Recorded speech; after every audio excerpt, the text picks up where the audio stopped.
ഒരിക്കൽ നാരദ മഹർഷി ശ്രീകൃഷ്ണ ഭഗവാനെ കാണാനായിട്ടെത്തി.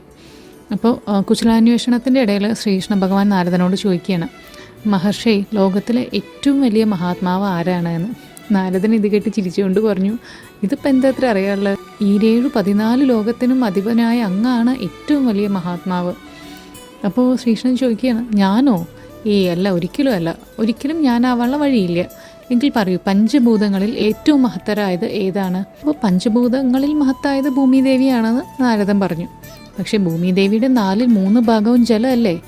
ശ്രീകൃഷ്ണ ഭഗവാൻ ചോദിക്കുകയാണ്. ശരിയാണല്ലോ, അപ്പോൾ ഭൂമിദേവിയേക്കാൾ ജലസമ്പന്നമായ സമുദ്രത്തിനാണ് മഹത്വം. നാരദ മഹർഷി സമ്മതിച്ചു. അപ്പോൾ ശ്രീകൃഷ്ണ ഭഗവാൻ പിന്നെയും പറയുകയാണ്, ആ സമുദ്രത്തെ അല്ലേ അഗസ്ത്യ മഹർഷി ഒറ്റ വലിക്ക് കുടിച്ചു വറ്റിച്ചത്? അതും ശരിയാണല്ലോ, അപ്പോൾ അഗസ്ത്യ മുനിക്കാണ് മഹത്വം. നാരദൻ പിന്നെയും മാറ്റി പറഞ്ഞു.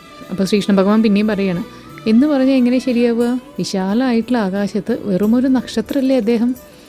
അപ്പോൾ നാരദർ അതും ശരിവെച്ചു. ശരി, എങ്കിൽ അഗസ്ത്യനേക്കാൾ മഹത്വം ആകാശത്തിനാണ്. പക്ഷേ ശ്രീകൃഷ്ണ ഭഗവാൻ പിന്നെയും വിട്ടുകൊടുത്തില്ല. അദ്ദേഹം വീണ്ടും ചോദിക്കുകയാണ്, ആ പറഞ്ഞതും ശരിയായില്ല. വാമനാവതാരത്തിൽ മഹാവിഷ്ണു വെറും ഒരു ചുവട് കൊണ്ടല്ലേ ആകാശം മുഴുവനും അളന്നത്? അത് കേട്ടപ്പോൾ നാരദൻ പറഞ്ഞു, അപ്പോൾ മഹാവിഷ്ണുവിൻ്റെ കാൽപാദത്തിനാണ് മഹത്വം. അല്ല മഹർഷേ, കാൽപാദത്തിനുടമയായ സാക്ഷാൽ മഹാവിഷ്ണുവിന്. ഭഗവാന്റെ മറുപടി കേട്ടിട്ട് നാരദൻ പൊട്ടിച്ചിരിച്ചു. ഭഗവാനെ, അത് തന്നെയല്ലേ ഞാനും ആദ്യം പറഞ്ഞത്, ഏറ്റവും വലിയ മഹാത്മാവ് അങ്ങ് തന്നെയാണ്. നാരദൻ കൈകൂപ്പിക്കൊണ്ട് പറഞ്ഞു. അപ്പോൾ ഭഗവാൻ പിന്നെയും പറയാണ്, മഹർഷേ, മഹാത്മാവായ എന്നെ സ്വന്തം ജീവനേക്കാൾ പൂജിക്കുകയും ആരാധിക്കുകയും ചെയ്യുന്ന ഭക്തരില്ലേ, അവരുടെ മനസ്സിൽ തടവുകാരനായ ഞാൻ എങ്ങനെയാണ് മഹാനാവുക എന്ന് പറഞ്ഞ് ശ്രീകൃഷ്ണ ഭഗവാൻ മെല്ലെ എണീറ്റിട്ട് നാരദൻ്റെ അടുത്തേക്ക് ചെന്ന് പറയുകയാണ്, സംശയിക്കേണ്ട, എൻ്റെ ഏറ്റവും വലിയ ഭക്തനായ അങ്ങ് തന്നെയാണ് ഏറ്റവും വലിയ മഹാത്മാവ്.